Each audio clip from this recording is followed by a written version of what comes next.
పర్యావరణ పరిరక్షణలో భాగంగా పిల్లలలో పర్యావరణం పట్ల అవగాహన కల్పించడానికి గత 20 సంవత్సరాలుగా ట్రీ గార్డ్ మరియు ఆలివ్ మిఠాయి సంస్థ విశేష కృషి చేశాయి. ఇప్పటి వరకు మట్టి విగ్రహాల తయారీ, వాటి ప్రాముఖ్యత, ప్లాస్టర్ ఆఫ్ ప్యారిస్ విగ్రహాల వల్ల ఏర్పడే ముప్పు, వాటి వల్ల వచ్చే దుష్పరిణామాలను పిల్లలకు వివరంగా వివరిస్తూ ఇప్పటి వరకు కొన్ని వందలాది పైగా పాఠశాలల్లో వర్క్ షాప్స్ కండక్ట్ చేస్తూ 10 లక్షలకు పైగా విగ్రహాలను ఉచితంగా అందజేసింది.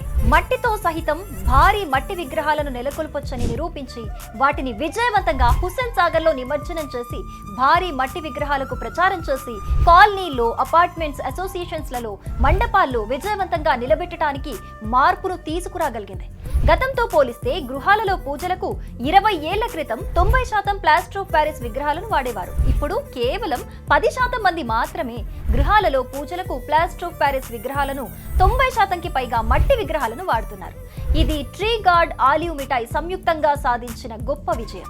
ఈ ఉద్యమాన్ని ప్రప్రథమంగా గత 2 దశాబ్దాలుగా ట్రీ గార్డ్ మరియు ఆలివ్ మిఠాయి సంయుక్తంగా నిర్వహిస్తున్నారు.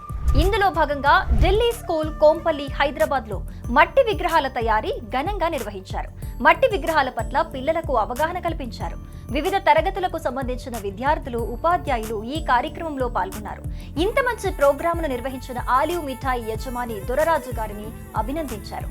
ట్రీ గార్డ్ సంస్థకు కృతజ్ఞతలు తెలిపారు. At Delhi School Kompally, a clay making competition was conducted by Tree Guard and Olive Mithai. Making eco-friendly Ganesha with clay is important because it keeps our rivers and environment safe from pollution. This activity teaches us devotion, creativity and love for nature. May Lord Ganesha bless us with wisdom, joy and greener future. పిల్లలందరూ ఎంతో ఉత్సాహంగా పాల్గొని తమ చేతులతో మట్టిని కలిపి మట్టి విగ్రహాలు తయారు చేసి సంబరపడిపోయారు. వారి చిట్టి చేతులతో మట్టిని తాకి ఎంతో సంతోషపడిపోయారు.